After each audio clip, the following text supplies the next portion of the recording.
No, I mean, how long does that record for? I've got about 496 hours. Hours? Available. Yeah, Yes. I hope you've got enough for dinner Yes. too. It's a digital recorder. Isn't it amazing? No, that doesn't make sense. I know. It's got a 2 gig memory card. It was made in China.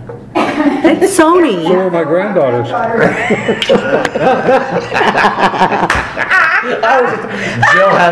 Jill has a chance to go to China in May. I wanted to know if you wanted her to pick up a couple kids for you. Please. So she pick up a couple kids for you? Yeah, would you? I'll give you everything you need to know about them. They need to be boys, because we've got enough girls. Good luck. Yeah. The boys they hang on to. But you and the Bowery Boys. Yeah. Before that.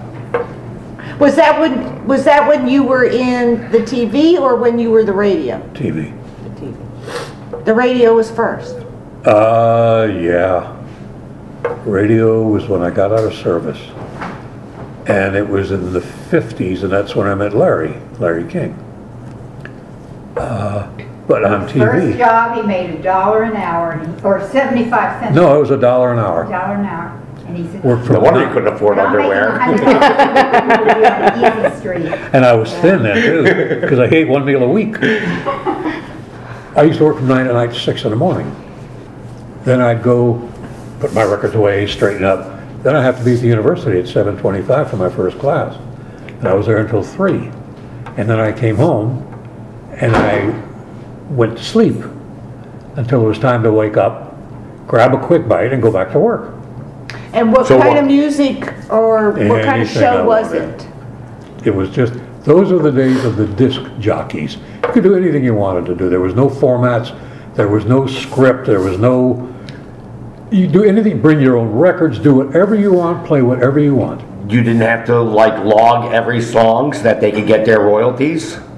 Because that's how it is these days. This was radio at its best, when you didn't have to worry about anything. It's, you know, Larry tells a story. I don't know what you want of this interview, because these are some... Well, everything. Talk. she'll just put what she wants out of it. Everything. When I was working at the station, it was a station on 1st Street in Miami Beach, across from what then was the police station. The station wasn't quite as big as this room. It was a real dinky station. WAHR. Alan Henry Rosenson owned it, so it took his initials. Family was rich, black sheep, here's some money, do something. So he built a radio station. He built it himself, all the equipment and everything. And I was working there when Larry King first came into town. So we got to know each other. Larry was down here in January of last year at the Hard Rock, and he was doing a stand-up show. It wasn't comedy. Now, Eileen and I went there, arranged to meet him in his dressing room, and we sat down for about 45 minutes and rehashed the old days. I have a picture of him with me, or me with him, and it just took me back many years, but we were talking about WAHR and some things. He gets, and now it's time to go, he's on the stage and we're in the audience, and he goes through, he doesn't tell jokes, he tells stories. And one of the stories he told was, he was working at the station, WAHR, and on the screen behind him comes up WAHR. And he says, one night, I'm working there, and I get a phone call, phone rings, and I say, hello. And this real lovely voice on the other end says, I love you. And Larry said, who is this? He said, you don't know me, but I love you. Could you come and visit me? Because I don't live too far from the station. So Larry says, hell yeah. And he only was married, maybe it was his first wife, I'm not sure. Yeah, his first wife was Freda. Probably the ugliest woman I've ever seen in my life. I mean, she was just sweet but ugly. And he was going to get married till he did it right. Got married 8 times. Yeah. But he says, so I had to go see what this girl was like. So I put on this album of Harry Belafonte. And it's a long album, it's a long playing album. And I said, folks, by request, I'm going to play this album straight through, sit back and enjoy it. And he puts the record on, that's what he's telling. I get in my car and I go find the address. It wasn't that far away. And I get in the house and I hear the music playing, I hear the station playing, and Harry Belafonte is singing, down your road where the nights are gay, nights are gay, nights are gay.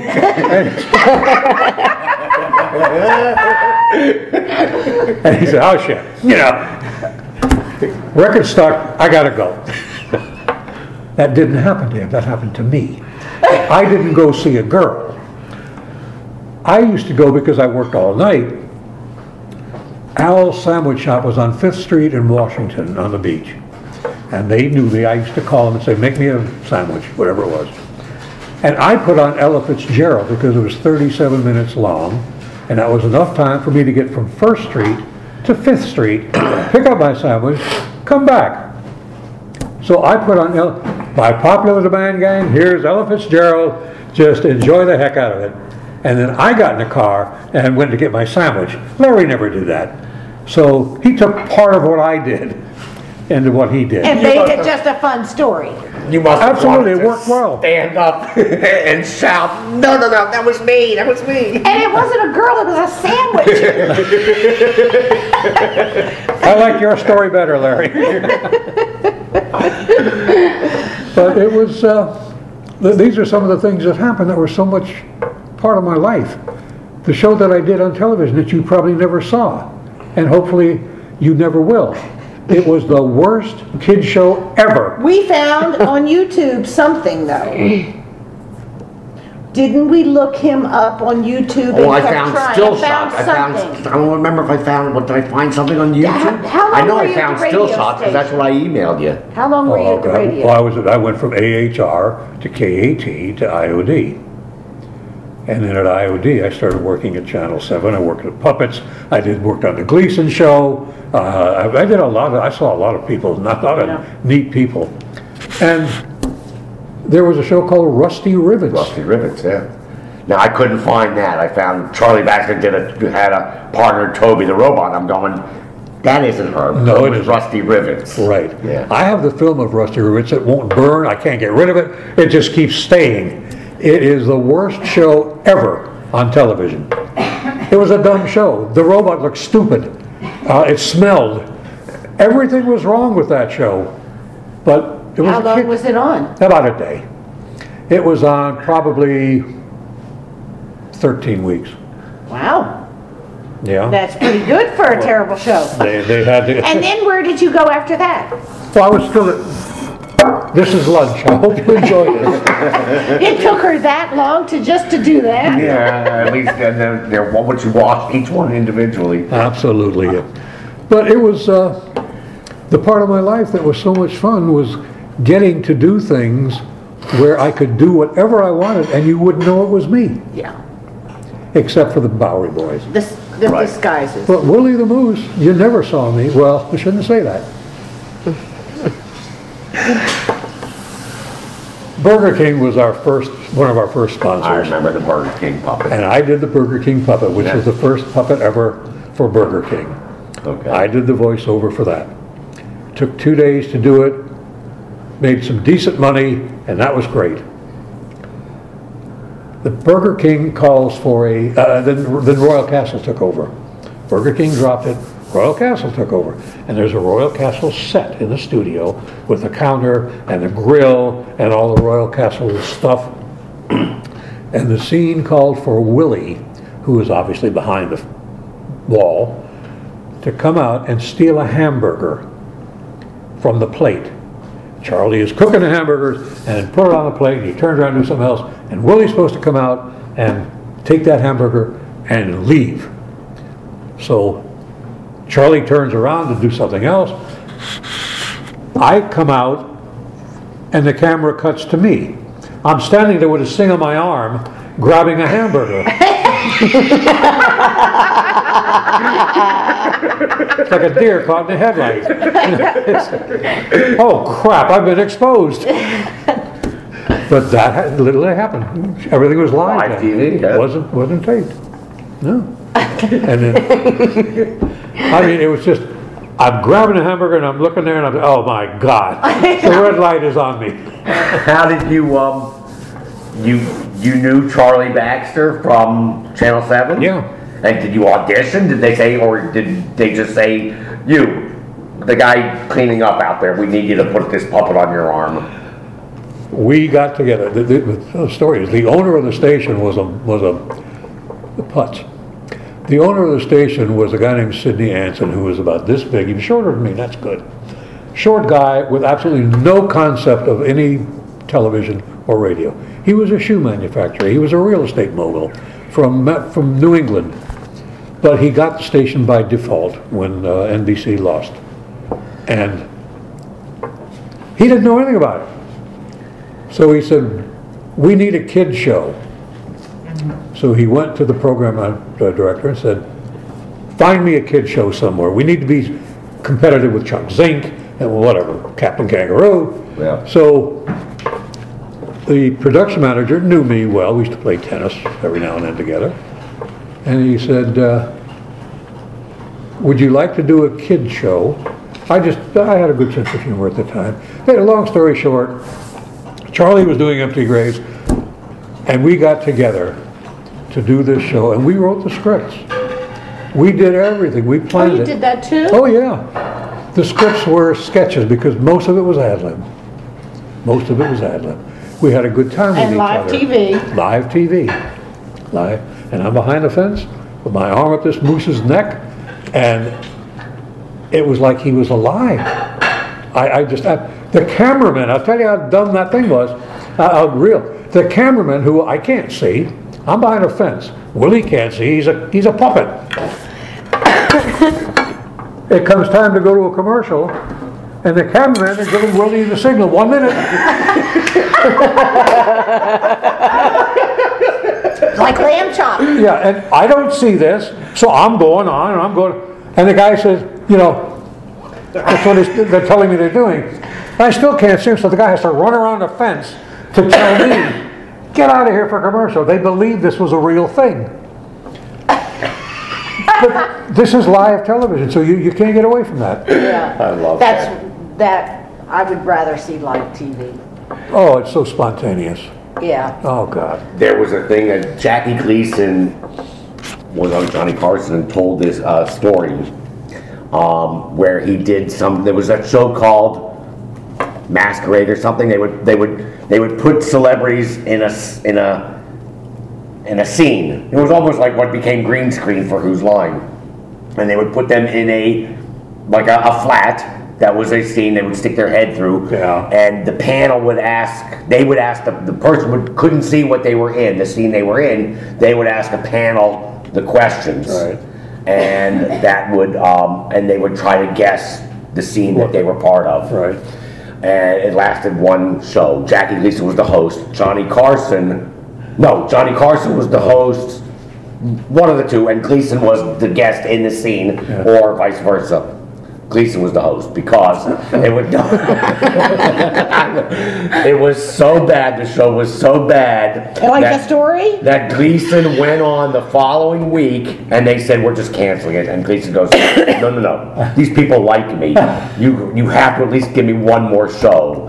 And he went on the following week and spent the half hour apologizing to the audience for how bad the show was. Well, you see, now you talk about Gleason. I worked on his show for one season, working puppets on his show. I had a... Where did all this take place? Not down here. Oh, yeah, I was born here. I lived here all my life. But all of them was did Miami. those Gleason down was here? Miami, yeah. Oh. He was his show came from the beach convention, well, not the convention center, but what is now something, next to the convention center, a theater. And his show came from there live. And every Friday I would go down, I worked at Channel 7, but I'd go down to the theater and I'd sit in the audience until it was time to rehearse the opening. There was a puppeteer in town named Kama Ward. She made puppets and she also had a kid show on Channel 4. So we got together and puppets were made so that at the beginning of the Gleason show, the introduction to the Gleason show, when the announcer said, "It's the Jackie Gleason show, it's for the Sun and Fun capital of the world," and starring Sammy Spear and his orchestra. There was a puppet of Sammy Spear with a little baton waving. I June remember Taylor those. dancers, and there was a rack of Taylor dancers that lifted their legs. Yes, yes, I yes. remember that. Well, I was working the puppets on one side of the stage and Campbell Ward was on the other. So I'd have one puppet here and my hand down here with the next puppet. So when this was over, starting Sammy Spear, hi, Frank Fontaine, you know, that's it. The other one was over on her side and back on my side. 37 seconds the whole thing lasted. And I got a nice pay for it. And I sat there the entire day and watched the Gleason show rehearse. Over and over and over. And he wasn't even there. No. He was out playing I golf. heard that, yeah. He used to come in at 5 o'clock for the show. I was there when he fired the best people he had. This is the prop director. Prop didn't break when it was supposed to break and he hurt his leg. You're fired. The guy was outstanding. He was a tremendous guy. But Gleason was probably the finest comedian, timing-wise, that I had ever met. And he said he got his inspiration and his idol was a guy named Jack Oakey. And you remember Jack Oakey? Yeah. And that's who he patterned himself after. And I'm saying, wow, you're better than Jack Oakey was. You know, but he just much improved. I remember Jack Oakey from the Clark Some- Gable some- Call of the Wild, I think he was in. It's the only thing I can remember him from. Yeah, he was funny, and his expressions were funny, but Gleason to me was marvelous. Oh, yeah. Ah, I went to Gleason's 50th birthday party. It was on 79th Street at Phil Napoleon's House of Jazz. It was a club. And he used to drink a little, Jackie. And he drank just enough to fall asleep in his cake. He did. I mean, bam! Turn that off because I'm going to talk now and you don't want to hear me. That's okay. Good friend of ours, Simon Harrison, when he was about, a kid, when they were doing the classic Jackie Gleason show down here, they were in a restaurant and they saw Jackie Gleason and Art Carney sitting there. And Simon's father said, go over and ask for their autograph. And so he went over and he asked Art Carney for his autograph. And Art Carney said to Simon, go, when you ask Mr. Gleason, are you going to ask Mr. Gleason too? He goes, yes. He goes, ask him, say, can I have your autograph, please, Mr. Horowitz, or whatever the name was. Yeah. And he walked over there and he said that, and Gleason literally fell onto the floor and laughed for 10 minutes. It was some kind of a private joke between him and Carney. Right. Simon spent years trying to find out, looked up all the movies, who was Mr. Horowitz, or whatever the name was. Wrote to Art Carney, because it was after Gleason died, he wrote to Art Carney, never got a response from him, so Art took it to his grave. There was something in that name that Gleason just fell out for 10 minutes. An inside joke. I saw an episode of Honeymooners, because I was live too, and his fly was down, Gleason's fly was down, and apparently he found, and they were talking about a sports jacket that Carney was wearing, and Gleason finally realized they must have, notified him, so he finally realized, and he kind of turned to the window, and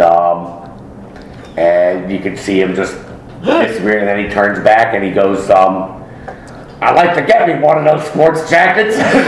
They come in handy, don't they?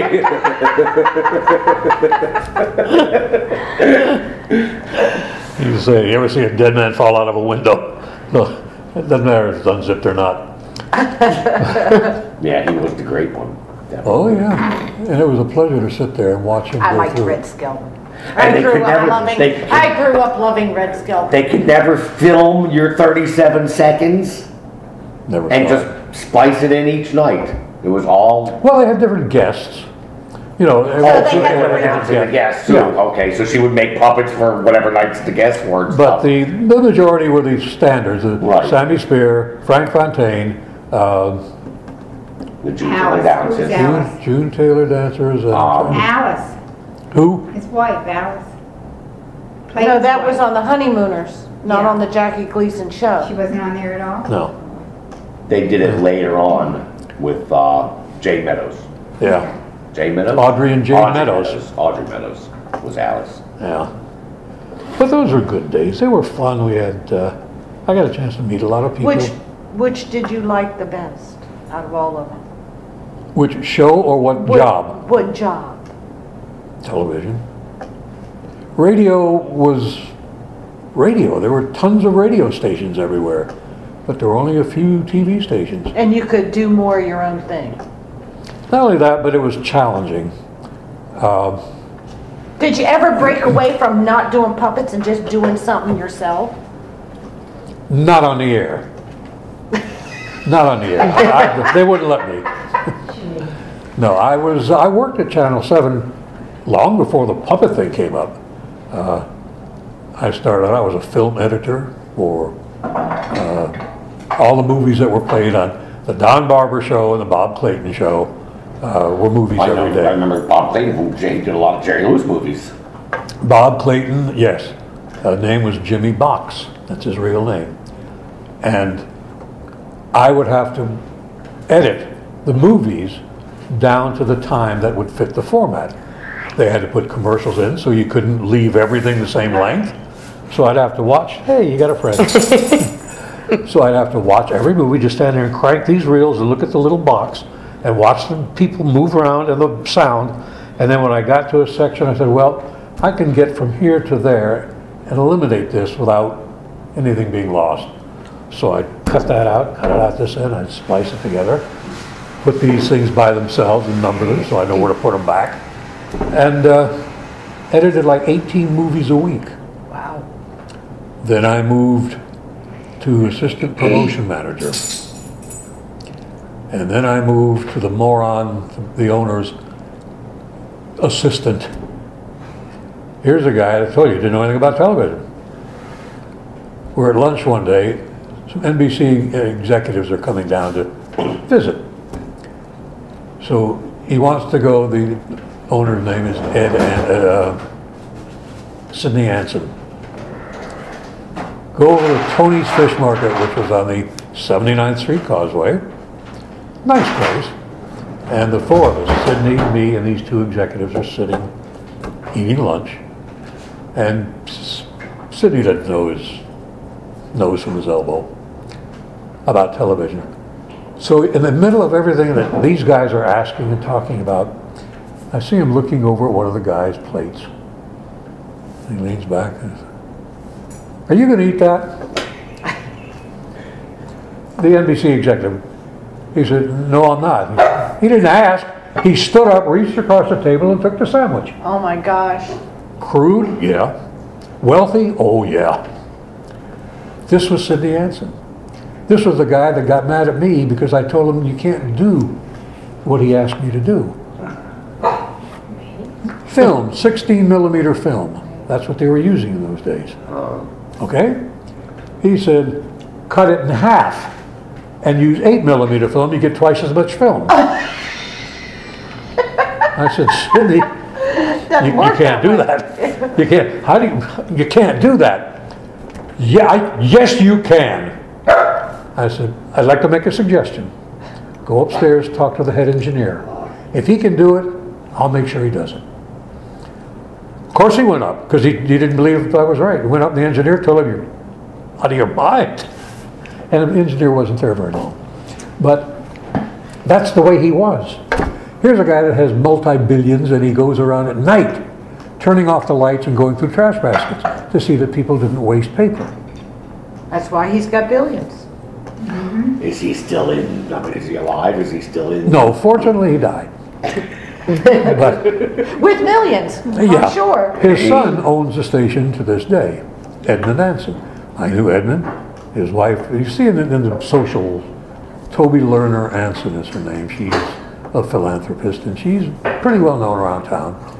And Edmund is still the owner. Wow. And I knew him. But matter of fact, we went up there when the kids were in town, 2 weeks, 3, I don't know. When were they in town? They were never here. When the kids were in town, I took them on a tour of Channel 7. And During winter break from school. yeah, one of my granddaughters, the oldest, wants to be a sportscaster, a TV sportscaster. Really? That's what I'm majoring in. Oh my God.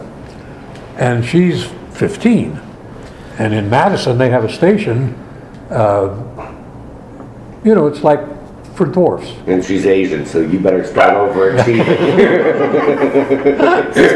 Start, yes, you have been. I took her up there, and she got interviewed, or one of the sportscasters up there said, come on over and sit down. So she sat down with him for about a half hour, and they went back and forth, whatever she wanted to know.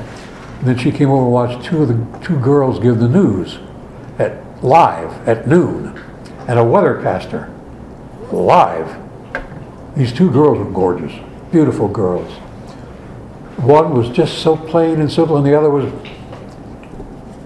doing her hair, but they were newscasters.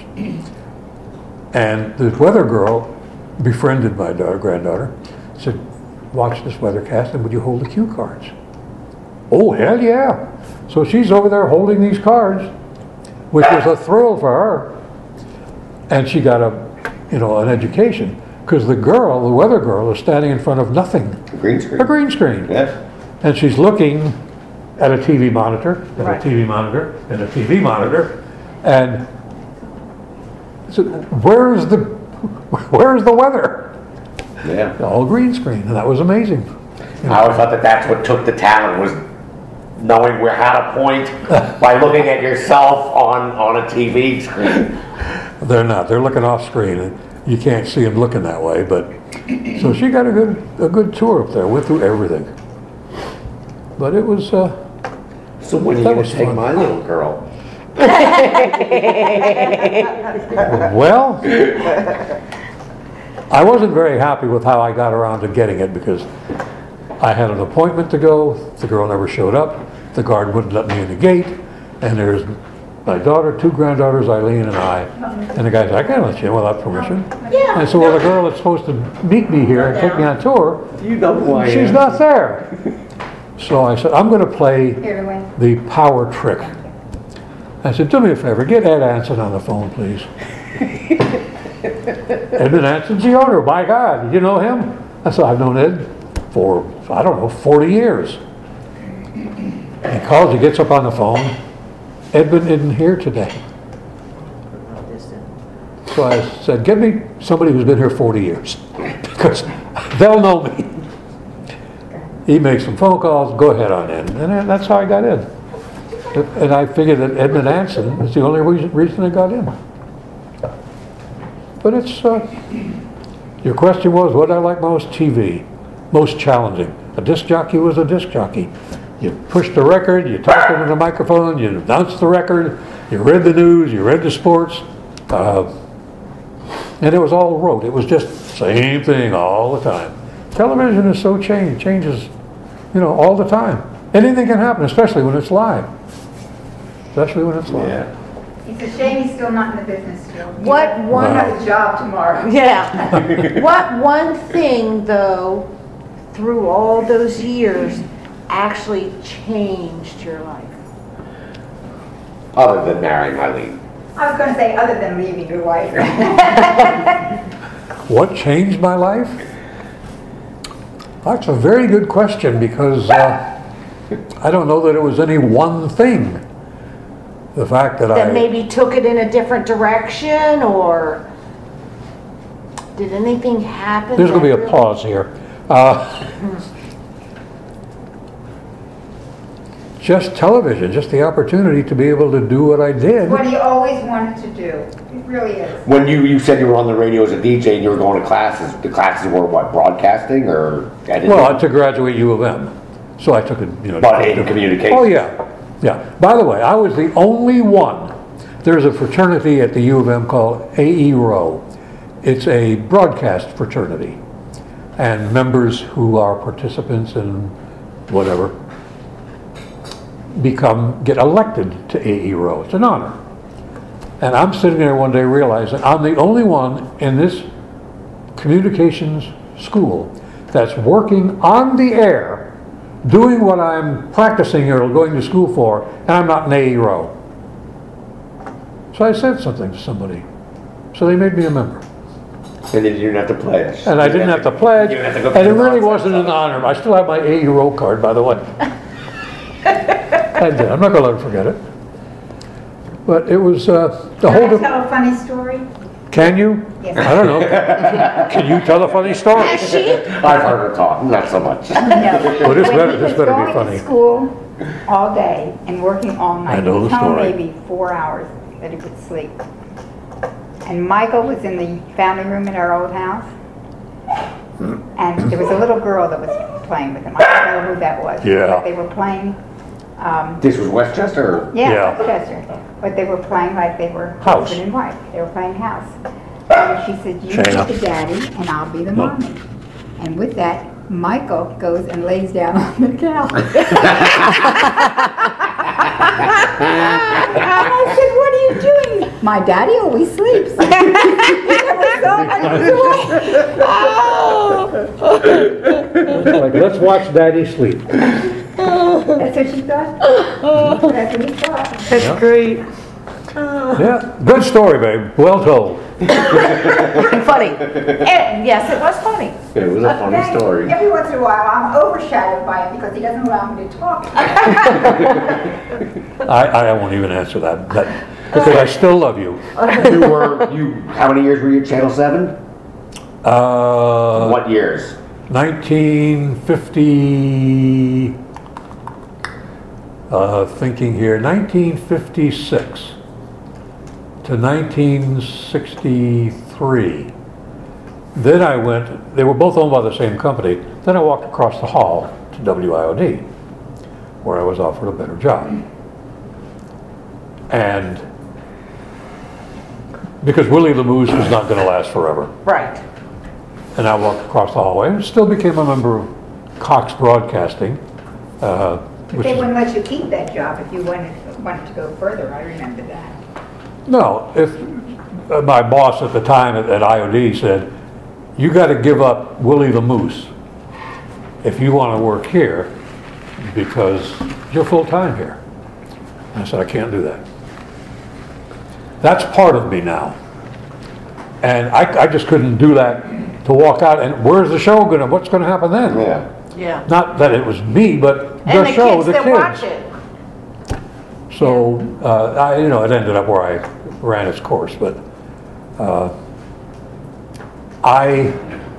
But the IOD wasn't creative, or was it the job like politics and business then?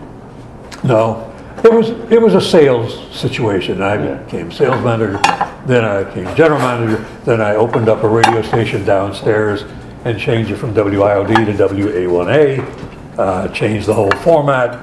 It was, it was all broadcasting was part of my life because it started when I first realized I liked broadcasting. And my uncle, my father's brother, who he ran a radio station in North Carolina, Camp Lejeune, where Camp Lejeune is, Jacksonville. And I worked there one summer and I drove up there. He did everything. He was the only one that did everything in the state. Not her, his uncle. I went there and I was on the air and I went out and sold airtime $1. I went to Peck's Food Market or fruit stand, $1 a spot. And I enjoyed that for the summer. And then I got sold on staying in broadcasting. So radio became the first opportunity. And that's what I did. I did that. I was in broadcasting over 30 years. Yeah. Enjoyed every minute. Met some great people. Some good, smart people. Some funny people. Learned Jerry Lewis.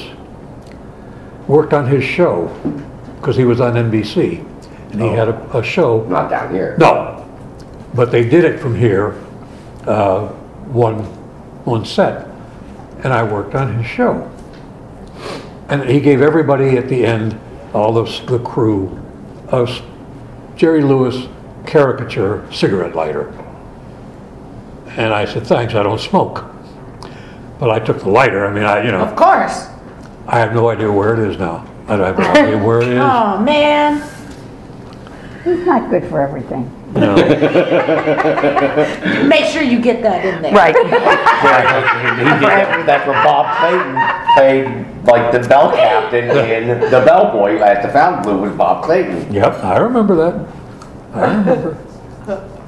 It's just, it was a great, entertainment was fun then. It wasn't like you say, it wasn't politics, it wasn't science, it wasn't anything mathematical. It was just a fun thing to do. It's all about money. And you get paid to do it. And I found, I had the opportunity to do the Burger King puppet, which extended beyond my doing. I did it in 2 days. And 13 weeks after the show began, after the puppet began on the air, I got a check in the mail. And it was for $100 and something. And I can't figure out, why am I getting a check? That was like broadcast. It was residuals. I'm getting residuals for doing a 2-day, one commercial, and I'm getting $100 and something, which was a lot of money. Yeah. And every 13 weeks I'd get this check. And they'd say, and sometimes it would be more. Depending on how many markets it was playing in, was how much money the check was. I said, this is stealing. This is fun. Good time, good time. You can find a place for that. Oh, God. Does anybody want any coffee? No, thanks. Not me. If you can make some and wouldn't mind, I would love some. Decaf. You like decaf or regular? Regular if you have it. I do, and I have it plain, and I have it I just have it. hazelnut. I just like plain old black coffee. Thank God for the Keurig. Yeah. That Just makes it- normal stuff. I can take it like a man. Yeah. Thank you. We don't have to make a pot, make a cup at a time in this thing. That's great. Oh, you got one of those things. Yeah. They're great. They're great. Yeah, they are. How to do something with that $100 so that he got 50. The checks. So they don't use the Burger King puppet anymore. Nope, I would like to own it. It may be in the Burger King archives. I don't know. I But remember that though. the guys that hired me, the owners of Burger King, they passed away, and I can't ask them for it. And the other people don't who know who I am. Right. Have no idea. Probably in some archive somewhere. Could be. Now, I'm surprised that Channel 7 hasn't called me and said, we want Willy for our archives. And I'm going to say, how much money you want to pay for it? Yeah. Because Willy is mine. You're the only person who ever did it, right? What? No one else ever took over that job. Nobody ever did it. Me. You didn't have it for a lot of years. Didn't Fern find it? Fern was the one that, I knew where it was, but I couldn't get it. So Fern got it. She went to the station. This guy had a thing for Fern. So when she called him, she said that, Well, it Can was you bring me a Charlie. little glass? Because I really don't need this entire bottle. oh, Doctor's Yeah, order. you need something to drink it from wait a there. minute.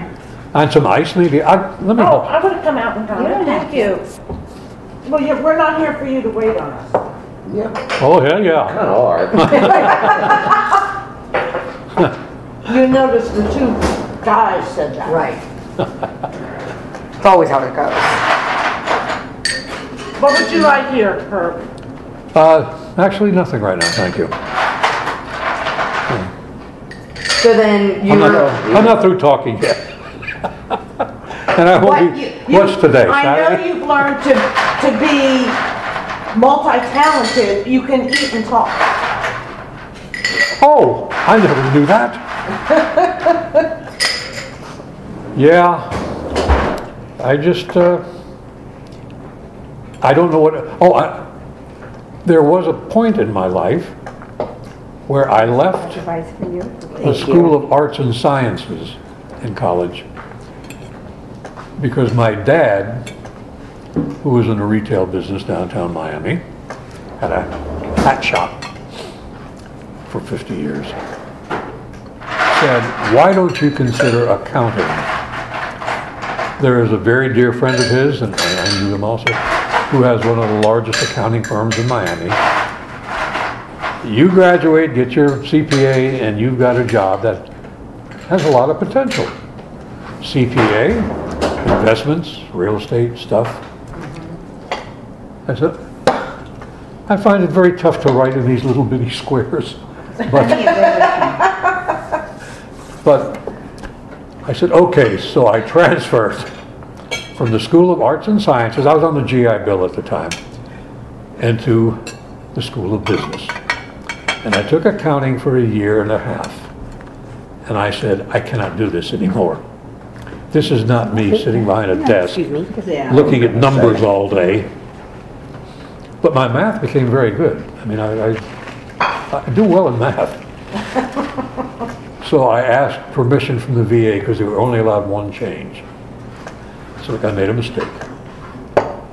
And they let me go back into arts and sciences.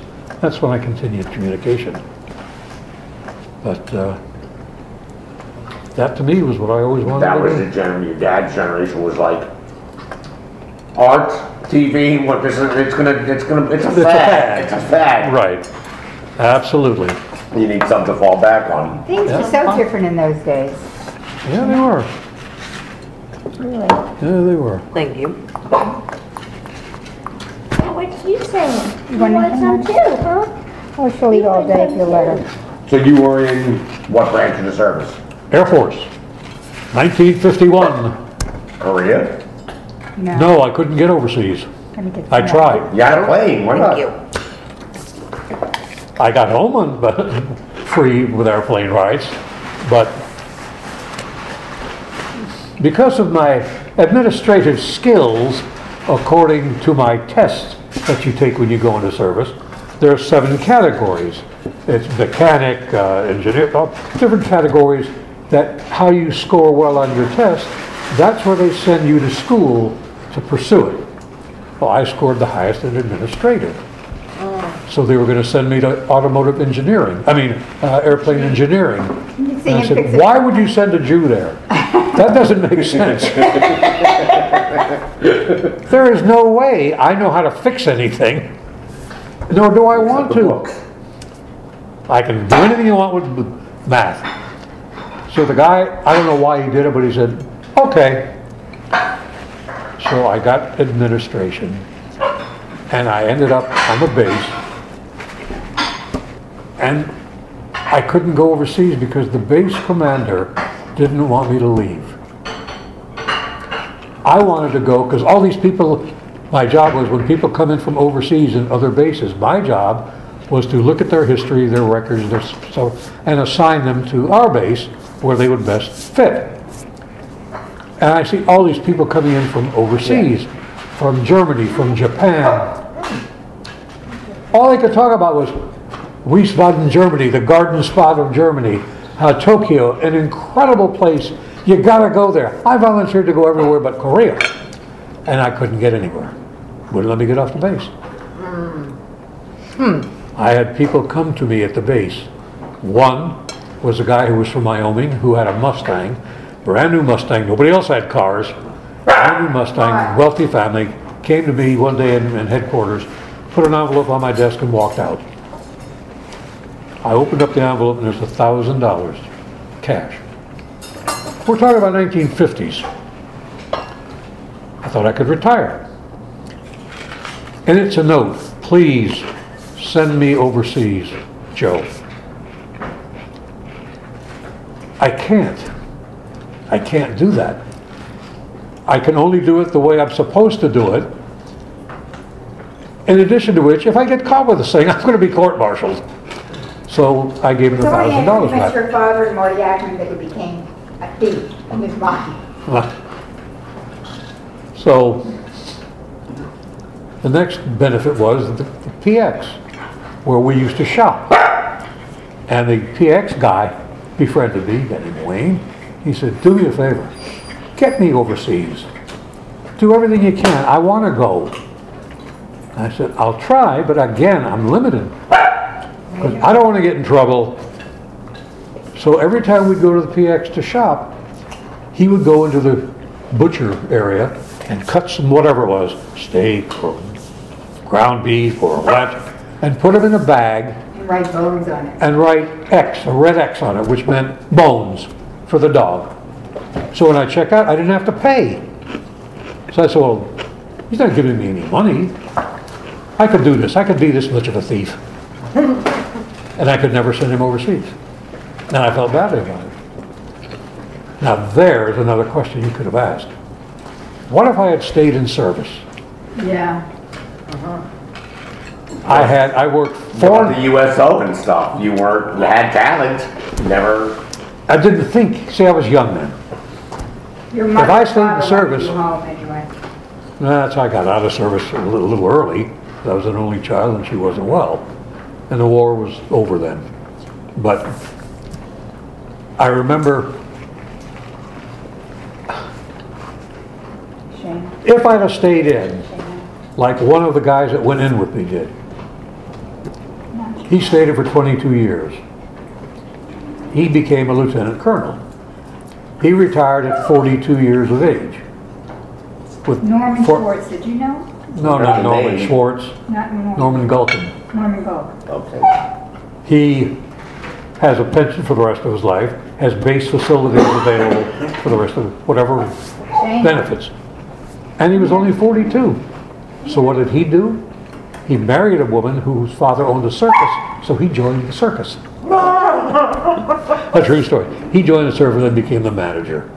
But if I'd have stayed in, I don't know what I would have done, but I would have had a good pension, Yeah. Yeah. you know. But such was the choice. I don't regret it. I had a good time. And My father said he loved it when he was in service. I didn't realize how good I had it. I was in service. I mean, I worked 4.5 days a week. Great job. Wing headquarters. All the benefits. I was also in charge of when people wanted leave, take a leave, I'd check their records, see how much time they had, see if they qualified.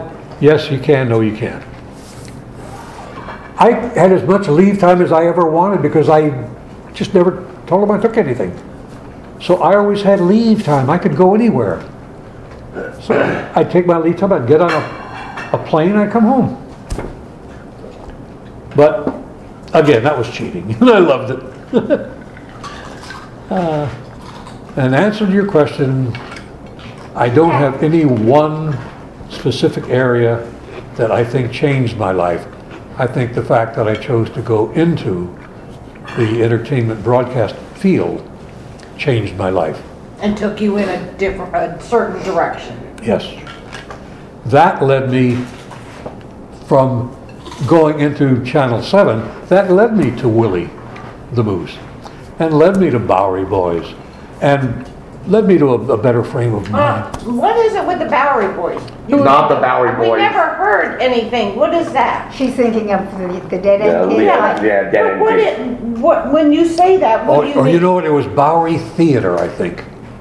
It was Charlie and I had our little thing together, shtick, and we just showed films of the Little Rascals, of the Bowery Boys.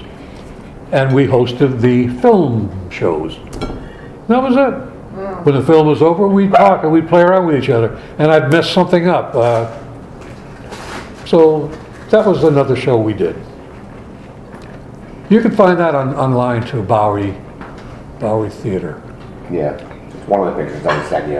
Is it? Okay. Yeah. Was Willy the Moose, was it like a Popeye Playhouse that kids were there live? Yeah. Like, I went on Popeye Playhouse for my 5th birthday. Yeah, we had kids. We had kids in the audience. And that, I think, is I part was of... a Captain Kangaroo kid. Oh. Great. But he Because was, I was up he was north. not local. Oh, yeah. No. Yeah, but I was up north. We didn't have any local. Yeah. I went to New York once on a business trip, and I met him. Keeshan was his last name. Yep. I don't think anybody. What was his first name? I think it was Bob. Bob Keeshan. Yeah. I only ever knew Captain Kangaroo. K-E-E-S-H-A-N. There was a story, I don't know if it's true, if it's an urban legend or something, Mr. Green Jeans. that he was I had a moose on that show. like a military, like a Marine sergeant on Guadalcanal or somewhere, you know, a heavy fighting Marine sergeant, Mr. Green Jeans? Captain Kangaroo. Oh. And Huh. and saved countless lives of Wow. his squad and stuff. I never heard That that. he was like, you know, that, and Mr. Rogers is like an ex-Navy SEAL. Oh, jeez. The timid little Mr. Rogers? Yeah. I can't remember what the moose's name was on Captain Kangaroo, but they had There a was There moose. was there too? Clarabelle the cow. No, No. Clarabelle was on Howdy Doody. Clarabelle was Oh, it's Howdy Doody. was a person. Honk, honk. Oh, right. Yeah. There, what was- the big moose came on with Mr. Green Jeans all the time, and I can't remember what they called him. Gosh, I don't know. But it was right at the same time. Yep. There was, at one time on Willy the Moose show, where somebody got the great idea that Willy ought to have a girlfriend. So, The same puppet with eyelashes. and a different Right. little looking Lipstick or thing, something, and that right. became Wilhelmina. Willy and Wilhelmina. So were you doing both? I had both of them. Now, I never had a really high voice, so to talk in Willie's voice, which was low, and then try to switch voices to Wilhelmina and back and forth, there really wasn't much difference. But that didn't last very long because it was just too much. Well, it was for little kids. Yeah. They weren't They into didn't that. understand the, And I think there was a Concept. time when I found out at You the can end, sit down. No, I am. at the end of every show on Willy the Moose, one of the things that the audience and the kids looked forward to was Willy hitting Charlie in the face with a pie. Like Soupy Sales used to. But I threw more pies than Soupy Sales. Really? Yes. Yes. you got to throw, you were like the pie thrower? I did it. I had the moose on one hand, and actually it wasn't a pie, it was a paper plate. I should have used this. It was a Filled paper with plate whipped cream. filled with whipped cream, and, well, we were as close as we are, so that I didn't have to reach in with my hand. I could literally throw it, and it would have enough weight to get there. And then Charlie one day said, do me a favor. Let's don't use whipped cream, let's use shaving cream. This whipped cream gets up my nose and it's sour. So I said, okay, just make sure your eyes are closed. So we switched to shaving cream. I would think that would be worse because of your mouth and stuff. That was his problem. I didn't care what I threw at him. Yeah. And I didn't even realize this. Talk about forgetting. I forgot. No, talk about this. I did when Charlie was MT Graves, and he used to make personal appearances. I never realized that I went with him on some of his personal appearances until I saw a photograph of me in a police uniform and MT Graves on a leash that I was holding, and we were out somewhere in the public. I never remember doing that. Not at all. What are you looking at me for? Who should I look at? Anybody else? Hi. But What do you remember he was the happiest doing? When he was in radio and television. Oh, he said he was the only one I've ever I'll be known right that back. was happy to go to work. happy to Yeah. stay at work. No? She looks just like you. That's the same thing. Elaine told me that yesterday too. Really?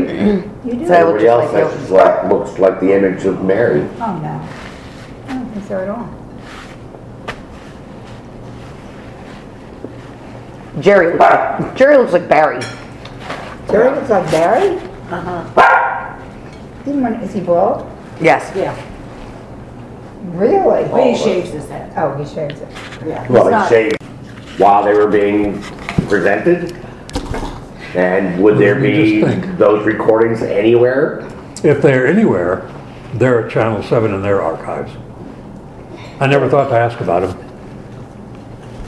But here's the picture I was talking about.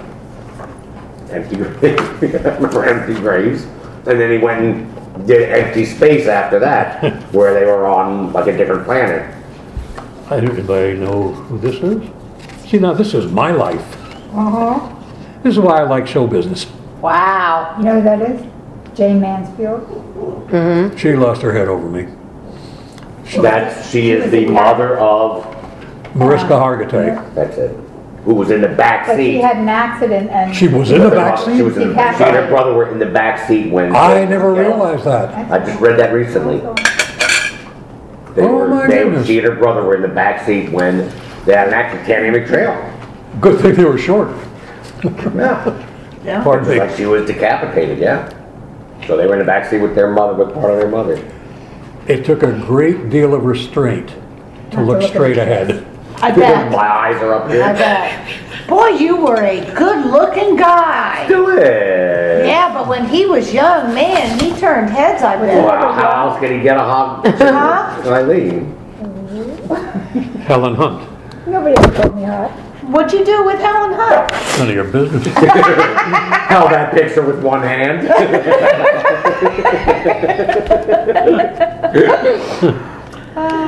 Sorry. No. See, there's Willie behind the wall. Now, see, I was picturing Willy the Moose a lot smaller. Did Yeah. you? I had Willy the Moose, like sock puppet right. Oh. style. No, not this guy. No. That must have been exhausting for like an hour at a time. He was younger though, he could do it. And I have, for my age, the strongest left arm in the business. Oh, sure. That's where That's this thing was for a long time. Yeah, Joe, that's a good one. Take some shit. There's Charlie and Willie. Charlie went on and used to do the car commercials. Did he do like the... I did. I'm wrong. I'm thinking of Jack O'Brien. That's Jack O'Brien. That slapped the cars every time they would drive by. There's your Bowery. Oh, okay. Wow. Do you remember? Wait a minute. Yeah. No. Yes, that's the picture. That's one of them. These are the two pictures I sent you along Okay. with the picture of Right. Willie. You'll get the email. But do you remember a car dealer here named Ed Markham Down Lane? Sure. I did his car commercials voiceover. He brought the cars into the studio. Maybe 4 cars. And I was off camera. And the camera would zoom in on one of the cars. And then I would say in one voice, "This is a 1967 Studebaker. I have power steering." Blah, blah, blah, blah, blah, blah. Then I'd go to another one, and in a different voice, I'd do a different car commercial. Another one, I did 4 car commercials for Ed Markham Down Lane. Mark him down, that's a funny name. Yeah. Just real quick so I could use the pictures and any audio clips or anything. Is Herb Hirsch consenting for the record? For his use, for the use of his name, pictures, audio, video. Whatever you want to do with it is yours. Okay, thank you. Just to have it I documented. don't remember doing. I don't remember that.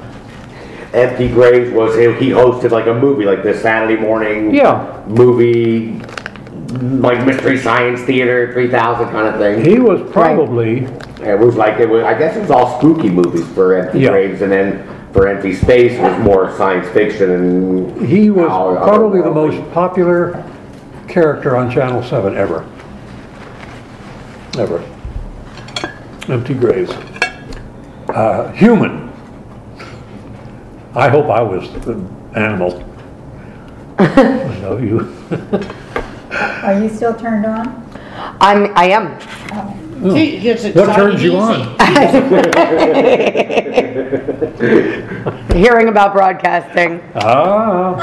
No, I just wanted to talk to you about that, but not while you're on. It's okay. Well, it's okay. Edit it.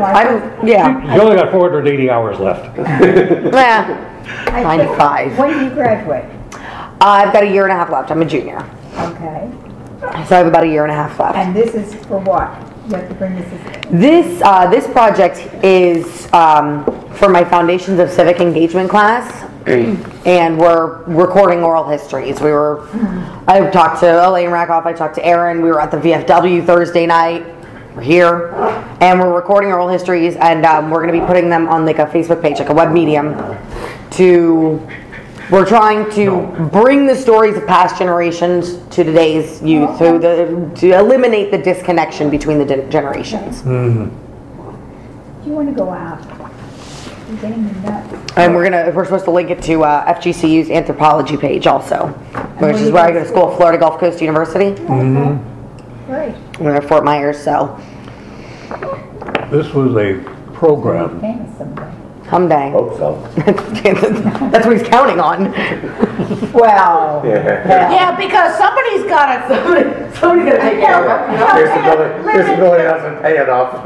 yeah, because I haven't been able to support him in the lifestyle he wants. let me tell you something about his lifestyle. Oh, golly. This plate of deli here, they're gonna support him. This was a show that I created. A kid show. In the event they needed another show. Never got anywhere, but it You was presented it to Channel 7 and stuff and tried to get it. Or you just held on to I it and just held on waited, to it. and waited for somebody to ask. I never, You weren't presented it. aggressive enough. Well, you know what? My dad had written I guess, what do you call it? The same kind game show. The same kind of thing for a game show called Cliché. And this was back in the days when game shows were like a panel of celebrities, like I've Got a Secret and stuff, and it wasn't all about giving everyday people money. It was a fun show, like I've Got a Secret, What's My Line and stuff. And this was, the idea was to, they would show a film clip, and they would ask the panel of celebrities, you know, they would stop right before the next line, you know, Yeah, like right. set up and then stop right before the line of, you know, they went that way, kind of, you know, and the panel of celebrities would guess what the next line was supposed to be. And he had done the drawings and everything of how the set was going to be built, kind of like a movie theater, seats. And I think Barry has it somewhere, you know, the whole, and I said, you know, these days, something like that might You work. never If can you tell. would have to like change it over so that people could win $100,000 for doing Right. it. It wouldn't be like the fun times. they say every 7 years an audience changes. So something that was on 7 years ago, you can bring back and you got a whole brand new audience, especially with kids. Yes. So this is a show that, this could go now for kids. And Marty Ackman, who had the toy stores, he was going to supply the prizes. He didn't know it though. He was going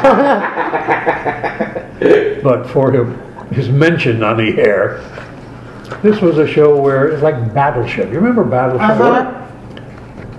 Well, I got two kids sitting on the side with a wall the wall in the middle, so they can't see each other, and their game boards are behind them, and they have to hide their prizes. There's a whole series of prizes, whatever the prizes were. So they put their prizes in different squares. Oh, okay. And the other guy, and the other contestant had to say, E3. right. So if it hit a prize. they won it. And the first one, well, it was a time thing. So when the time was up, Whatever prize that was it, they got. But I wrote it all up, the words, everything. And I just, you see the color of the paper? Yeah. Used to be white. So that's still sitting in here. But therein lies the answer to the wonderful question of, because So that's your legacy. that's my legacy. I have film. I was going through stuff, I don't know, maybe a month ago, trying to figure out what do I need, what can I throw away, not just this stuff, but clothes, things, so that when the kids come in here, it won't be here. And then I said, screw it, let them worry about it. Yeah, you can't throw any of this stuff away. Why would I care if they had to go through it or We can not? talk all at once, he's not throwing any of it away. No. I mean, what am I going to do? They after would I'm have, going first? they would have fun Yeah, going you'll be through able it to do and stuff. seeing all these things that they couldn't remember or only saw when they were kids. You're right, you're right. I have I mean, film. that's what I did when my mom passed away. I went through things and I found things like, I didn't know she still had this. I My remember mom- this from years Now they ago. can go to the Through 1,000 Eyes Facebook I page and actually- listen okay. to ya. I actually, there's a box in my attic that I call my dead box. Oh, Oh, God. And it goes to Jill because Jerry's too busy bouncing around and I never know where he's living from one month to the next. And so Jill has more settled these days. So, Custody. and I have she custody gets of the dead box, She yes, gets custody thanks. of the dead box. When you could rename it, you when know. I crap. Do I get her too? Please. You have to wait till I'm dead. Somebody's gotta support me afterwards. She wants to be supported in the spouse, which That's becoming what she custody. has. Which I have never had a chance to. I was telling Jill when Mary and I separated, the first thing I did was go out and buy a car because I had a work van, you know, Yeah. building furniture and stuff. I said, okay, I'm gonna be dating again. I need a car. Took like hours to get financed because the only credit I had was as a married couple. Finally got the credit, got my new car, and within a month I was getting all kinds of pre-approved credit cards. Of course. And I was living it up. Because he Here was accepting them. I was newly single again, That ain't uncommon. and I lived it up for years. You know this? I found Yeah, out. she found out, and all of a sudden one day I'm like paying my monthly bills, and I realized that I was, no lie, $29,000 in debt. That's not bad. And that was just as I started dating, because it was like, I was single from 93 to 98. And that's when I met Lou. So by 98, So it's your fault. They If were- you'd have met him earlier, he would have been down. no. I said if I met you a couple of years earlier, you've been going to Vegas with me. Stuff, you know? And you weren't even the bimbos that I was spending money on. And all of a sudden, it's just like, so then we So met. it meets me and roles change. And I met her, and it's just like it was right when they were calling in the chicks, and you know, at that point I'm like going, okay, nobody's, you know, I'm not paying. They want their money now. Where are you gonna get it? Yeah, and so it got to the point to where literally one night I had to because Jerry was living with me at the time. We rolled coins so I could take her on a date. You know, then we like hooked up, and she That was said, the first date. goes- That she was the says- first one. she says, okay, you know, and then when I. But that's okay, I offered a coupon for the sandwich. Yeah, and Did my part. and I'm not even Jewish. And and then she said, you know, she has impeccable credit, or at least did before I came along. And she says, okay, I am not marrying you. You are not going to fuck up my credit by marrying me until you do something about that. So it was easy. I was able to file bankruptcy, which was easier back, and then, you know, then I kind of showed them. I took off my jewelry and I showed them. I showed them my W-2 from Marriott, and I showed him my expenses, and when he caught his breath, when he stopped laughing, Oh, hell yeah. he basically said, "Okay, Granted, it's granted," and it was like it was that Then I married easy. him. everything went away. After it was Then we got done and married. over with, And then so I married him. Pretty much everything is in her name. And my name, and I take care of all the bills and the money that comes in. Every once in a while, you know, she'll go, it's all on a computer now, but I would like spend too much money or you know, something frivolous. Yeah, or he's always saying, let's go here, let's go there, let's go buy this. She's like, Men are different she would than give me, women. we're hunters. We We're worry. nesters. We're hunters. We worry about every T-Rex thing. people's dime. Wait a minute. Who do you see in a department store more, men or women? We don't buy, we just look. Well, don't look in your closet. Somebody's living here with us. I would spend too much. She would hand me the book and go, here, you Yeah. take care of the bookkeeping. It's like, no, I'll behave. And he says, if I never, ever, and then I open it up. I was so angry one day, I open it up, and I start showing him the income, and then the outgo, and how they don't balance, and he wants to keep going out to dinner. And Yeah, but I have checks left and in my he book. says, I said, now you figure out how to pay them. Now, I pay them before they're due, before they're late. You figure that one out. He said, if I never have to look at that again, If I and promise. I behave, If I promise will to you behave, not do I make me never have do to it? see that And I again? said, okay. And he's never, ever done that again. Oh, It's God. like, if I tell him, no, we just can't do that, then he whines a I little love it. bit still, and then sometimes I give in. Not too My much. natural voice, No, Charlie. no. What's Not too much. that? What's that? Give in. The Oh. thing is, we can't let them win. They win one time, that's it. Aren't you gonna eat anything? Didn't I eat? No. You want something to Cleaned your plate. No, I did a good job. No, I'm really not that hungry. Well, you need to eat something. You want some junk Keep the food? stories alive.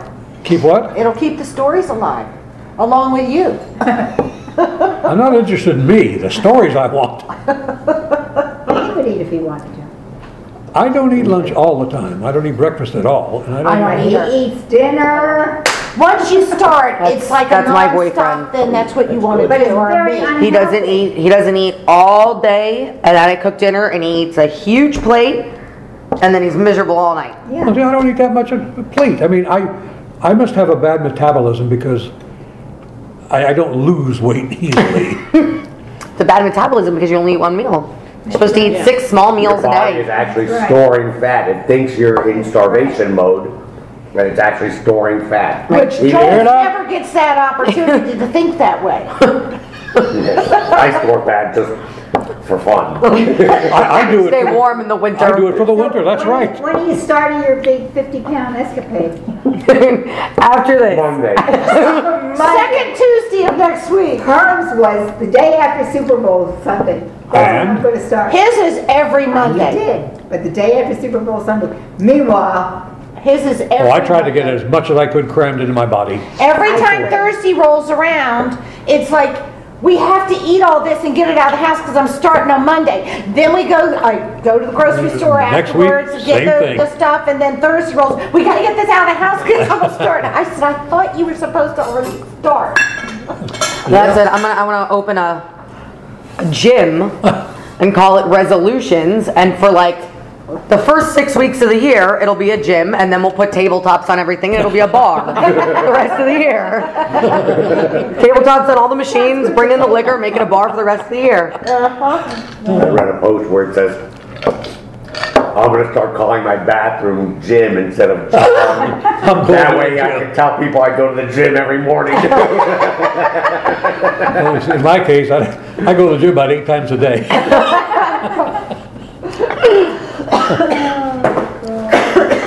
Oh, yeah. Good.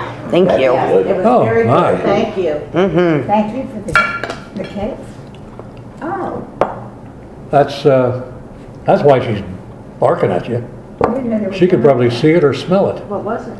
A Carrot. carrot stick. Oh, I read a quote one time where it said, if you think dogs can't do math, put 3 treats in your pocket and only give them 2.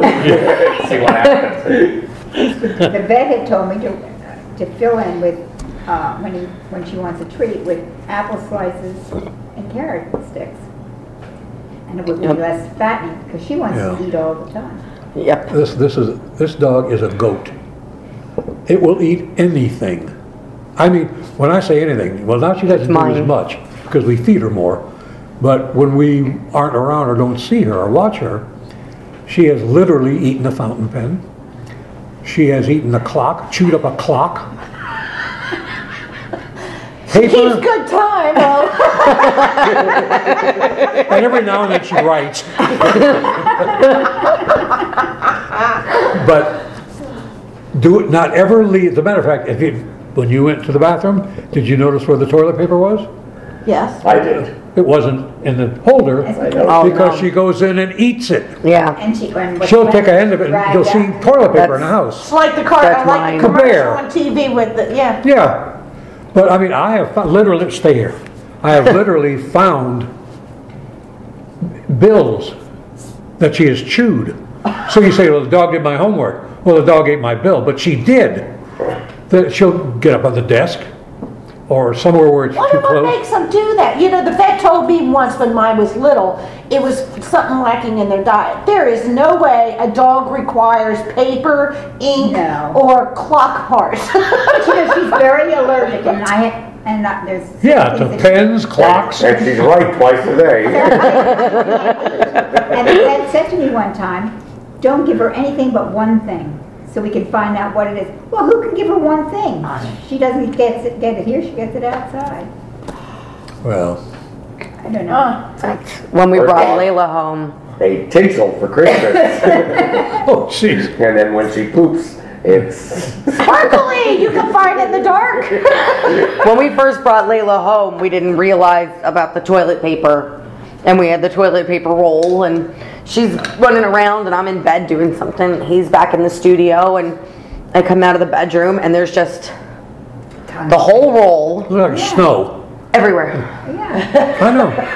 you love her to death, Yeah. but you can kill him sometimes. And that, and she I has never did this. that. She ate the shower curtain. Oh, She hey, ate listen the to that. corner of the shower curtain. She chewed off some of the rug. She won't eat it. She just tears it up and then leaves it everywhere. She won't eat it, so that's good. But What kind of dog is it? she's a miniature pincher. Soccer, remember Soccer, the German Shepherd? We used to keep the dog food in cans in the garage, and one day went out there and he had literally bitten into the cans. You could see his teeth holes, so he kind of sucked the food out through, you know, he like every can was bitten. Damn smart What dogs. was the dog that your mother had? Tippy. That was The Scott. beagle. Michael. Chewing gum. Michael. Scotty, that was Scotty's Or dog. Scott. Scott loved that dog. Yeah. The dog would wait for him when he was walking down the street to go to school. And when the dog died, did you know that he asked your mother if he could say Shiva for the dog? Yes, I remember When he that. went- No, she said the funniest thing was when he came down from school one day, and he goes, Aunt Ellie, can Kippy come out and play? It was fun with Michael might have 3 kids. They have a boy, a girl, and a surprise. They have Michael's Barry's age, Fern is my age, and then Scott was, what, 3 years, 3 or 4 years younger? 5 years younger than 5 years younger. than Scott, and 8 years younger than Mike. But I wanted that baby. Yeah. Your mother and Claire told me I was crazy. Oh, really? That's so Okay. you crazy. So it wasn't a That's what I surprise? heard. It wasn't a surprise. See? What you get for not wearing underwear. I don't think he's mine. Well, from what I understand, you were always a sleeper, not whole. That's right. Right. That's right. That's the But truth. to the end of my mom's life, Scott called her Aunt Ellie. It was always Aunt Ellie. Yeah. So one night, do you remember this story? One night, I just called my mom, and I just went, just for the hell of it, I just went, Aunt Ellie, it's Scott Hirsch, and give me a call. And I figured she's gonna know it's me, and well, this Never. is Grandma we're talking about. Right. Midnight, she's going, oh my God, what's wrong? What's wrong? She's calling Eileen. What's wrong? Is Herb okay? Because, Your father. yeah, because she Thought thought it was Scott. she thought that it really was Scott and that something must So have I'm happened. sure she called Scott also. So I don't know if you, and then you said, yeah, I don't know if you did or I not. don't remember. And she finally realized that it was me that did it. Oh, it's Scott Hirsch and William Bendix. It's my same impersonation for Scott Hirsch and William Bendix. Willie's got water. Your father used to love the aftershave lotion that he wore. And I remember when he would come up to the door in the house, and you would come up to the door through the screen or something. You wouldn't see him, but you could smell him. Yeah. Well, Still Hirsch is can. here. Still can. Not from aftershave. That's a good memory. And Kippy used to Those go were- around those were fun at days. everybody's house and eat the leftovers after dinner every night. Yeah. Everybody. And World's Finest, when I sold World's Finest chocolate for junior high school band, this is how I would do it. I would bring home 3 boxes of 12 each, 12 bars each. I would hand one to my mom, one to Eileen, and one to Claire. Done. collect $6. Turn in my $18 the next day. And they were doing the same thing with And their it's just like, kids. it was just like, that was like easy, man. It's just like That was other easy. kids were out knocking on doors and stuff. No, man, I sold 3 boxes in one day, in 1 hour. I went in the next day, turned in, they're like going, good job. Well done, Joel. Yeah, thank you. And I'd probably have to ask for more the following week if there was any left, because you guys were all chocoholics. And then Farm Stores ice cream, they would get the calls, you know. My mom would go to Farm Stores and say, chocolate cherry cordial. They would Farm Stores would change their flavors every week. So they got chocolate cherry cordial, and then Eileen and Claire would be running up to the Farm Stores and buying 4 gallons each. Yeah, Claire and Marty are great-grandparents of 2 kids. I know. Linda's a grandmother. They're old. Wow. They are so old.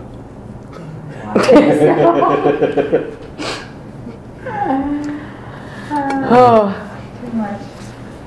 Is there anything else I can do for you on your, No, it was great. I appreciate it. Thank because you. I have so many more stories. I'm, He told me a few 480 stories. hours. yeah. Be here for the next 3 weeks. Just leave it going. Do you remember any you haven't heard him tell? No, I've heard a few of them many times. No. So where was Jane Mason? Was that at the Gleason show? No, she was at the studio. I don't remember why she was there, but she and Mickey Hargitay, her husband, were there. Okay. Big guy, muscle bodybuilder. Oh. That's why I wasn't looking down. I don't want my eyes pulled out. Yeah, I remember those good old days. Why don't you have any of those pictures framed and up? That would be kind of, I could put them up with my grandchildren. what do you call it? Shooting your own horn? Yeah, No. No, as long as I you They have- call it, what's the word? I'm I looking have for? a couple. I have pictures of my theater, of myself. It's got one room with just pictures of movie people, I could never actors do and that everything. anymore. I don't know, man. You know, when I lose You 50 give yourself a pounds. heart attack if you did. No, you did it once and he hurt his leg and ended up having stents. I told you I did this in Miramar. The Chris who I'd done a lot of plays for, she says they were doing a Sound of Music sing-along. You know, like Rocky Horror Picture Show does that Right. audience participation thing. And I hadn't done anything for a while. And this was, and she goes, I just need you to like MC the beginning. There's like 20 minutes at the beginning. Then we show the movie. There's some props that you do, you know, that you teach the audience. The audience comes in, there's a little costume contest and stuff. And the audience, so you just kind of lead them in the costume contest and stuff. And then when there's the movie, once the movie starts, you know, they're supposed to hiss when the bitch, the one that wanted to marry him, you know, the Sound of Music, I forget her name, you know, hiss. The Baroness. because The Baroness. When she comes on the screen, they're supposed to hiss. When they kiss, they do a party popper. And, you know, and it's that kind of Rocky Horror Picture Show kind of audience participation. So I went, yeah, man, that sounds fun. So I go down there, and the whole break a leg thing. You did. As I'm walking before the show, they go, "Come on, we're gonna go out and greet the audience out." So I go walking with the cast, you know, because I had other people like helping and stuff, and I'm walking out to meet the audience, and my shoe just like catches on the carpeting, and I could feel my knee pop, literally. And I was in so much pain, I mean, that they could tell, because minute I I had this walked in whole and thing, saw I was looking so forward to this, you know, because it was just gonna be a lot of improv and stuff, and I was looking so forward to this, and I was in such pain that all I wanted to do was get through my 20 minutes without crying. That's how much it jeez. hurt.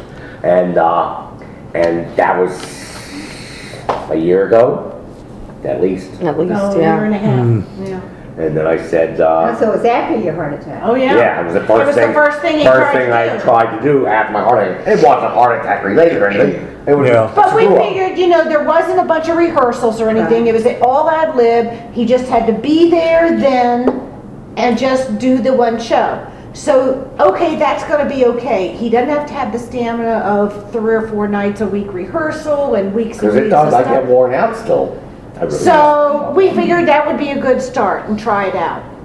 The minute I walked in and saw him out in the front with all the people, I said, "What's the matter?"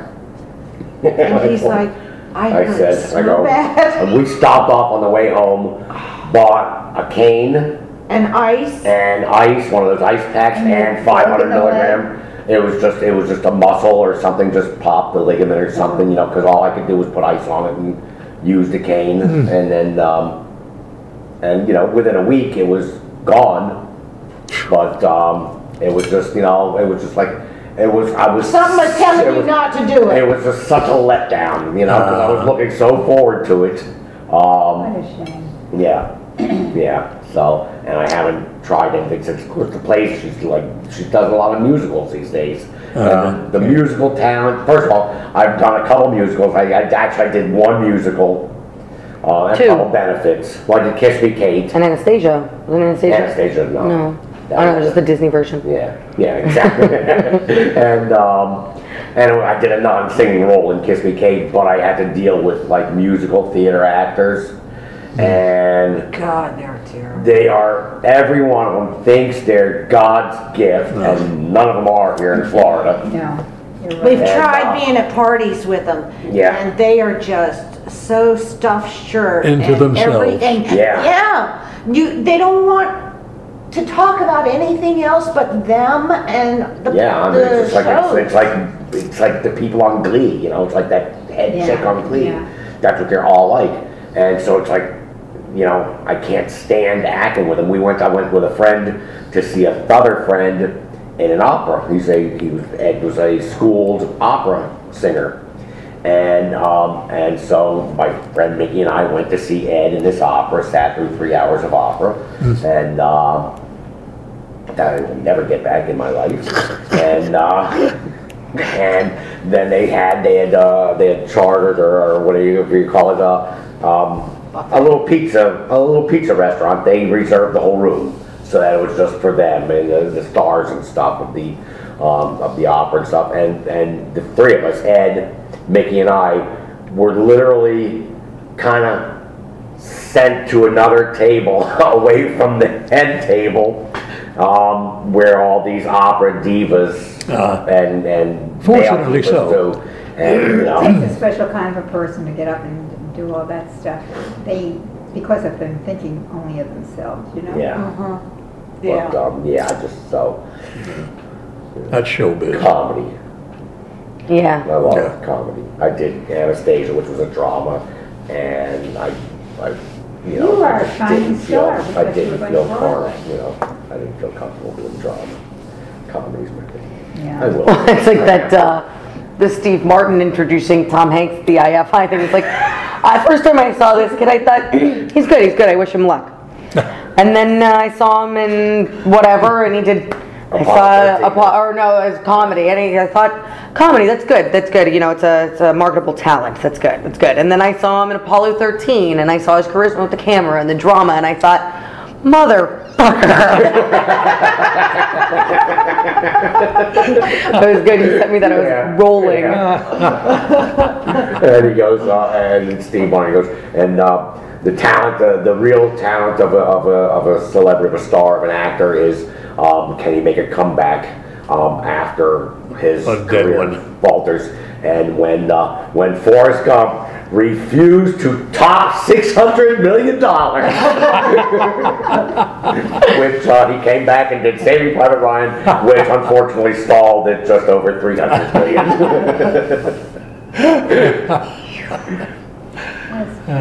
Why am I scratching his head? I'm just sitting there.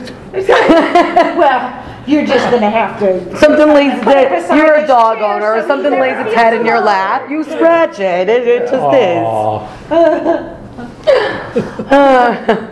Damn. So did an actual puppeteer make Where's your that? son now? He's a chef in Hollywood, living in Hollywood. Hollywood Farm? He was Yeah. a, Yeah. But was the moose your idea? He doesn't stay at any one job, man. He Or was it bounces someone around. else? Charlie and I, yeah, He keeps meeting wanted crazy something women. that was big. How old is he now? 31. Is he We knew it wasn't gonna be. You know, he married one Right. crazy woman, and then he like dates. And this just you know, made- and he like Something funny he looking, brings guy over that this made it woman was for a Christmas time, quadriplegic. and Wow. we meet her, you know, and Blue's Quadriplegic. daughter Paraplegic. Cammy's there, and Jill He and uses Josh, arms. and Cammy and Todd are there. So He we're was- all there. he was- We're he was meeting a, Jerry's new girlfriend. paraplegic. She's very pretty, Yeah, he was never out of a wheelchair. Seems His fine. van, he drove into and his they van. leave our house, and then they go And, to Mary's. And, he made it. And And at the time, apparently she's like, you know that movie Gremlins? Don't feed her after me. Don't It feed her cost after midnight. Well, they go to $50. Mary's, and Channel she 7. starts boozing. That was a lot back then. And she becomes this total, Yeah, but- like that Today, movie with Kim Basinger and Bruce you Willis, couldn't that make this Blind thing, Date. She not the becomes way it this, is like, now, total it's, nutcase. say it's broken, but, I'm sorry. You know, I'm But like it's, going there telling me that the next day. Jill's telling me. Gotta cost And us I'm several going, hundred to do this She today. seemed Yeah. fine at our house. Yeah, And definitely. and he goes, no, apparently as soon as she like had a couple of drinks, man, she's like, it wasn't just a couple of drinks, it was a couple of drinks, and then like off the deep end kind of thing. And then, you know, he calls me up one Saturday morning and can you come pick me up? I gotta get out of here before Sarah kills me. God. So, pick up his stuff, he goes and moves back in with his other roommate. And the same thing with work, you know, he'll work until he gets pissed off. You know, they cut the guy doesn't know how to carve a prime rib, you know, I quit. Why did you quit there? I thought you liked that job. Because I made a beautiful prime rib and the guy didn't wait, he didn't wait for me to carve it properly. And when I went in there and I asked him why he didn't do it, he said, because I'm the boss and take it or leave it. So I told him to fuck off and I quit there. Did he go to school? Did he go to culinary school? Yeah. Well, Where he started in Miramar, Yeah. finished out in Vegas. He went out to Vegas for a while Yeah. because he was going to become, you know, Gordon chef Ramsay. in you know, in Vegas at one of the top hotels and stuff. I go, well, you know what, Jerry? I go, every one of those hotels has like 15 restaurants. You need to take one day a week, go to one hotel, apply at every restaurant. I go, now don't be, you know, surprised when you're going to be chopping. back when Kennedy What was did you guys assassinated. think? What did we think? Yeah, I mean, did you all buy the whole Oswald story? I mean, I was 9 years old at the time, so, you know. I've never known. It was a day off from school for Whether, me. you know, who did what and. But I mean, did you guys think, I didn't. did you say there's more to it than this? Probably, I didn't. probably. You didn't? Why would I not believe what I'm hearing until it's proven, or He was from TV. He believes all that stuff. why On would TV, make it's me gotta be doubt true. it? I mean, weren't stories coming out about like There's that all there was the kinds. bullet, the magic bullet, and There's all that? all kinds of stories that are coming out. But they are now. But were they back in the '60s, or were people just I don't accepting think it? so. I think it was later on. It was It's later like, on. why, conspiracy theory, why would people think there's something when there isn't? No, that doesn't sound right. Well, We Why would trusted somebody our government then. just say, completely. what a mistake? Yeah. Why would people think the worst before they thought it might be true? What would lead someone To say this is not true, what they're telling me. Yeah. Well, for a while, didn't they say that it was impossible for only one person to do this? Yeah, I mean, but I don't remember if that was like, you know, if that was happening Right right, away. then in '63, or if that wasn't until years later in the Warren Commission, and you know, I don't know. I don't remember. I don't know. I don't remember. No, I don't remember If thinking people anything just- other just- than. than it No, was Oswald. If you bring it up afterwards, like when it happened, and for a while, you assumed it face value. That's Right. what happened. Later, when the stories start coming out, again, I don't know that, until you can prove to me, I'll be skeptical. Yeah. Well, weren't you working at Channel 7 then? No, I was working at WIOD then. I know exactly where I was. I was in the Gables going to an advertising agency. Bill Yeah, Lyons and I went 63. apart. Yeah. Look at all that's happened since then. I know. Yeah, a All the people lot. that have been killed and all. 50 That was years. a bad, that was a bad 50 years this year couple of years, you know, that he's assassinated. How many? November. 63, yeah. 50. Yeah. This year. She passed now. Only once. It's just so many things have happened since then. And then I'm none of old. them, so many things that are terrible. Tough world we're living in right now. It's a scary world when you look at like North Korea and stuff. I mean, these are nutty people. You know, Khrushchev and the whole Cuban Missile Crisis, they still knew that, you know, they didn't want to die any more than we wanted to die. Right. You know, these new guys, just, you know, the North Korean and all the crazy Muslims and stuff, they don't care. You know, they'd be happy to blow up the world. What did I see the other day about or maybe it was something you sent me about the new standards for the suicide bombers? You got to complete more than one mission. There was the one I got. What did I see the other day? I was depressed the other night, and I called a suicide hotline that was transferred to Pakistan. When I told them I wanted to kill myself, they asked me if I could drive a truck. Yeah, no, I got, maybe someone else sent it to me. I'll have to check my email and send it to you. It was something about like new standards for, new Taliban standards for suicide bombers. Rolling on the floor. Oh, I did. About, something about, they've lowered the amount of virgins that you're getting when you get to Right. heaven. Yeah. And there's like a rally. I sent it to I you, got and you it. sent it to me, or something. Okay, yeah. I knew it was, the only people who send me jokes are you and Mom. I don't. So. Yeah, I remember that. I probably still have it on there. Yeah, but I this like North Korean with this YouTube video that they made that's like showing a North Korean having a dream, and the dream is watching New York City be destroyed by nuclear. You know, You know, it's like- I'm not, I keep saying this no matter who I talk to or who we get involved with conversations about this stuff. Our country is in a mess now because, my theory, because we have two parties. We have Republicans and Democrats. I said that. We don't have an American party. Yep. And even though it may be right, if it's not your party, you're not going to vote for it. I know. So why have two parties? Have one, Yep, I totally agree. That's not gonna vote for the person you think is right, best for the job. What a Whatever way it to is. teach I always said- teamwork, huh? I always said they should just. The winner is president, the loser becomes vice president. Not that the vice president does a hell of a lot of it and go to funerals and nonsense, but at least maybe they could work together somehow a little better and stuff. And plus, you know, I'll tell Well, you, it's it the doesn't point of really the- matter. with the It's- House of I Representatives, don't think it it's has to do with the president of parties. I think there's too many. Money.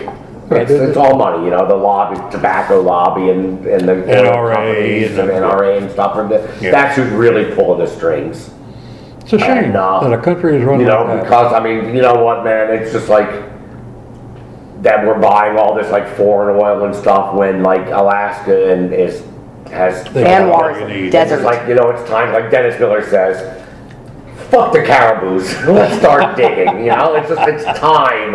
It's time. Don't, you know, you can't keep Alaska pristine and buy from these people that want to kill us anyway. I don't know why we are ever involved overseas with a non-ally. I know. Why would we go and help these people for years when they're killing us and they're going to kill themselves after we leave? Here. I said I just watched Charlie Wilson's War not too long ago. Yeah. I saw that again and thought about that That whole was a good movie. Thus in the end. Oops, sorry. No problem. Ah! No, you can't feel it anyway. That's